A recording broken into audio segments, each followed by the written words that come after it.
Welcome back, guys, back to Pillow Pod. My name's Chloe. And I'm Sophie. And we are here with another exciting guest episode, introducing Donna from Decobloom, who is an event stylist. Woo! Welcome back, babe. Hi. So excited to have you on. Well, thanks for having me. I said welcome back because we see Donna every 3 minutes. All the time. She's like, we just nest together. Well, how are you? I'm good. Good. Excited for the new year. We've just done a wedding fair and we met so many different people and yeah, the inquiries are just like flooding through, so it's so busy. Really? So early on in the year. It's January, isn't it? That's what I know. weddings like. Yeah. Yep. People get engaged over Christmas, so yeah, it's exciting. Good. I loved your setup at Cantley. It looked beautiful. Yeah, it was really nice. No, because I was like there, like a weirdo, like stalking you. Like, this looks amazing, this looks amazing. Yeah, we put some new things out, which was quite exciting to promote, so it's nice. No, it's amazing. Yeah. So just to get things rolling and share the people with what they want to know, how did you get into decorating? Well, I've always had a passion for it. So I always did it for friends and family, and it was just something I've always wanted to do. And they were all saying, oh, you should do it as a business. And I was like, oh no, I can't do that. I've got the time. Yeah, I thought, it's too scary. I was like, what if people didn't book me? Or what if I wasn't good enough or anything like that? And then they just kept going on, you should do it, just do it. So I was like, okay, I'll do it. And then I made my own website, just went for it. And yeah, we got bookings like really quick. And it was really exciting. And then it just showed that, you know, you do get the bookings and I was good enough. And yeah, it just made you feel really good and special and just to get out there and do it. It's those first few bookings that really starts the wheels start turning of, hang on, this smells like a business. Yeah.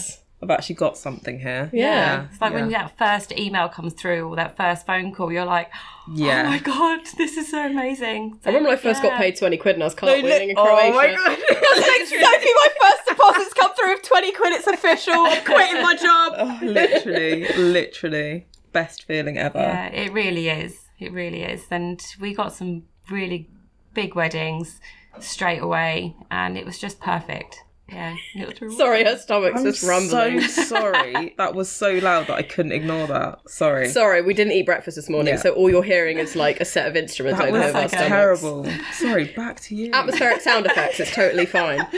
I was actually going to ask, because obviously, for anyone who doesn't know, Donna does all of our decorations and our event decor at our events, which people are obsessed with. She's like, yeah, no big deal. Yeah. That's me. And we love it. And every time Donna will be like, right, what's the theme of this one? I'm going to start getting things together. And even from like a client perspective of yours, your vision and kind of the starting point of like the consultation is it's so fun. Yeah. Because I think it's very easy as an event decorator, like trying to throw an event. For anyone who's thrown events, you know how stressful it is. As much as it is fun, it can be chaotic and stressful at times behind the scenes. And I think what's so amazing with what you do, because you must work with so many people who are throwing different events, like weddings and birthdays and christenings and things. It's like that essence of calmness from you and organisation is so great. But could you talk us through like the process of like, you get that inquiry, what are the next steps to the finished product? So, for an example, I had a phone call yesterday of a potential wedding inquiry. And first of all, I said, hi, it's Donna from Decobloom. And he was like, oh, hi. And he sounded really like nervous and everything.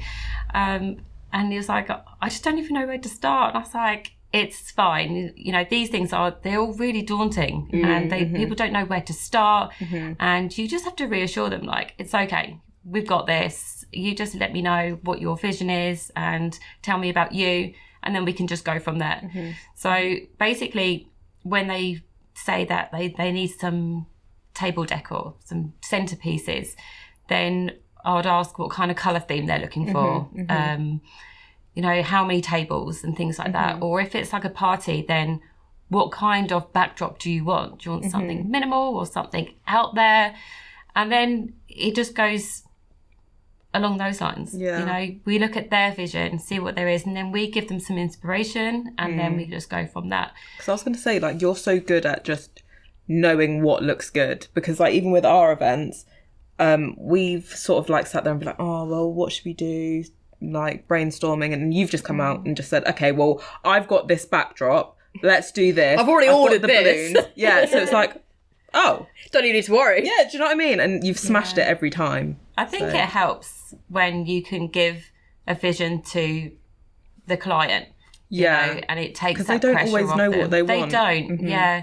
And you can pop them over some photos and some videos and things like that. And they're like, oh, yeah, I would love that. So you just go with that. What's sort of like your favourite events to do? Is it like weddings or is it like birthdays? The answer's Pillow Pod Networking. I think that's really hard to choose because they're all so unique. But I think my favourite would probably be weddings. Because the love story within that, and you know, you join them on that journey, and you know, you get so many good photos, and then you get like part of their family because you're talking to them for over a year, you know, so you're really in that involvement and that journey with them. But equally, birthdays and baby reveals, that's a huge part of someone's life, and you get so many good memories out of that. And then they remember you for it, saying, oh, yeah, you know, we did this with them. And, you know, so it is really, really hard to choose what the favourite is. Yeah. Because they're just so unique. And you know, Donna's on a pink wedding, by the way. Yeah, we did a pink wedding. It was lovely. Like, we need to get married just so we can have that celebration. I'll do it for the content. No, exactly. We so should do that. I've never seen a pink wedding. Yeah. But it's all these new modern takes, and that's what I was going to actually ask you, is like, there are so many different trends that are always changing. Are there any that for 2025 you either predict or you're loving, like, the area of? So a lot of people are going for, like, the autumny kind of tones, like the burnt orange, and I've seen that a lot, like with cakes as well. Yeah, that's it. So they're quite popular, and I've heard that black and white are coming in, so that's a good one to do. But I think, you know, the normal ones, like the sage green and you know, those kind of colours, they're never going to go out, and they're so brilliant to work with. You know, with a bit of white and ivory, sage greens. It's lovely. I love it. It's perfect for a photographer's dream as well, seeing the greens. And reds, actually. I've only done one wedding where they've had red accents. I love red a good accents deep red. In a wedding, that is beautiful. Yeah, that's what I would do. We did make note. One wedding which was really unique, and it was a Halloween autumn type wedding. Yeah. Halloween wedding? Yeah, but it was so good. So they had black lanterns, autumny kind of tones with the flowers, and black roses. And on the table they had their favours. So it was like a blood bag, but it was a shot. Don't even get ideas. In there. It was brilliant. It was so good. And then they had a Halloween table with Halloween sweets, like trick-or-treating bags.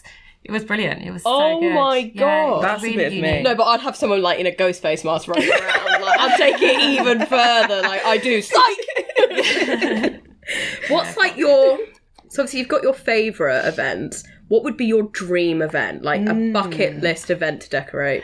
Like royal wedding? What I would really love to do is like a massive corporate event. You know, the Christmas do's where hundreds of companies get together. There's like hundreds of tables. So I kind of want to do big, elaborate, like centerpieces. Big scale. Yeah, and then stuff. Big backdrops where there's a larger budget to work with as well. Yeah. That must be so like hard for you when it's like you're trying to, like creatively, you want to go huge. Because we have it with events when I'm wanting to spend 50k and the budget's £4.27. And Sophie's like, come back to earth. We can't do this. We have rent to pay. I'm like, okay. Yeah, I think the hardest part is you want to do these events, but you can't really promote them because you haven't done one. So with a big corporate one, I haven't done one yet, so it's really hard to promote saying that you can do it. So I think that's the hardest part. But yeah, I'd love to do one of those. That would be so cool. I always think about like what people's, like for each business, like what does your home look like? Because now I'm imagining like, do you just have a balloon garden like over the stove, and you wake up in like a flower bed. Like that's how I imagine your home. Yeah, it is funny because when we do the birthdays and those types of events, there's so much planning involved. So you spend hours blowing up balloons, you know, before the event, like the night before or that morning, and the house is just full of balloons. They're just everywhere.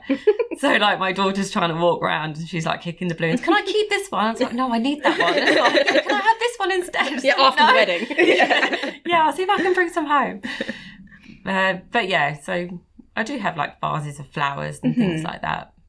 And they're silk flowers, so they'll never die. They're just there. That's a good point. That's what I would do in my house. I don't think I'd do real. Well, I've got all of Donna's flowers at home. Oh yeah, If you don't pick them up, I'm going to start arranging them around. Like, I'll turn up and they're just in my hair. Yeah. I think the good thing about my business is that they are all silk florals, you know, so they can be, you can work with them really well and they won't die, they'll wilt or anything. You don't have petals falling off. Yeah, the that's day. it. So with any event and weddings, then they'll just be, they look fresh. All day long, no matter what the heat is. If it's like a really hot day or a cold day, they'll always be the same. Do you have any tips for someone who's kind of like stressed trying to get an event on its feet when it comes to decorating? Like how to go about it? Don't be stressed about it. Yeah. You know, I know I was really stressed at the beginning, but don't. Just do it. If it's your dream, then go ahead and do it. But plan. You know, and don't rush into loads of different things because I was like, oh, I can do this and I can do that, and I kind of wanted to do it all at the same time, and then I did and it just wasn't working. So we've had moments like that when we've sort of like tried to run before we can walk. It's not worked out, and I really did, but you just have to focus on one thing or two. Like I know I do different events as well as the weddings, but the wedding season dies down, it goes really quiet, so you kind of need something else on the other months to do. So that's the true. birthdays. That's true. It's a really good point you make about like trying to get into the commercial and corporate side, because I hear what you say as another wedding vendor is like, outside of wedding season, all of my other clients are independent businesses and corporate events. So things like Christmas has just been crazy with the shopping centre I've just done. But then it's like, no weddings at the moment. But then it's the thing that I struggle with is when you're in wedding season and those two worlds are overlapping. She'll see me for 3 minutes even though we're trying to like run pillow pod, and I'm like, I just haven't washed my hair in 25 years. It's too crazy. It can get mad. I don't think people realise, you know, how hard it can be as well, and the amount of hours that have to go into it. You know, when you are setting up a business, the amount of hours that you have to do to get the website going, and what do you put on the website, you know, at first. And then when you are doing an event, the amount of hours that have to go into preparing their vision, making what they're doing, and, you know, obviously keeping them in the loop as well. And then the amount of hours that you're at the actual venue. Executing everything you've just prepared. Exactly. So it's, you know, really early morning starts, like sometimes 4 or 5 o'clock in the morning, you're getting up and you're out in that van already. And then there's really late nights, because sometimes you have to collect everything once the wedding is finished. So that could be 1, 2 o'clock in the morning. You need to tell your wedding story. I know where you're going. The wedding story. Oh, the wedding I was story. actually just about to ask, has anything gone wrong? Yeah, so the wedding that we were both at. And I walked up to Donna at the wrong moment. Yes, you did. That was like, as everyone was arriving, I was looking like a complete mess. But it was a huge wedding. So I had limited staff, and I was able to go the night before to deliver the things, put them in the rooms and set up a couple of bits. But as I got there, some of the centerpieces had broken in the van, so I had to remake them. And that took quite a while. And I was literally there all night long to early morning. And then I was setting up, because obviously it was an outside wedding as well. So I had to do that in the daylight. And that it was so like separated as well. Like you had the venue all the way over there, and then the ceremony was on the other side of the field. Yeah, everything was spread out. But because it was they had exclusive. Yeah. So they wanted everything in all the rooms. Yeah. So there was a lot to build and place. And I was literally there all night, but I was a guest at the wedding as well. Yeah. So as soon as I'd finished, the bride was just about to walk down the aisle, and then I was running to try and sit at the thing because I could quickly put a dress on and do something with my hair. No, because we're I filming would have been the floods of bride and tears. groom coming in. Behind me, Donna's arranging the flowers where they're going to sit down, but then you can't see her because everyone's cheering as they're coming in. Yeah. It was the most realist thing ever. It's like, this is behind the scenes. This is what you don't see. This is how hard we're all working. That's it. And they had garden games as well. So I thought, I'm finished now. That's good. I'm sitting Garden watching. games, is and that then, like... so They did a giant huge, giant bar, they had a huge tug of war as well. Right. That was really good iconic. fun. You pulled in that, didn't you?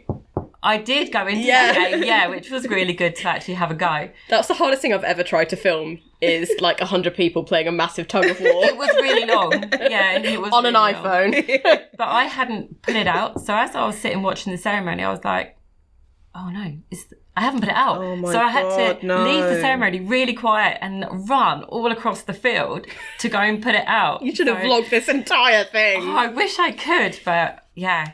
So it was quite hard.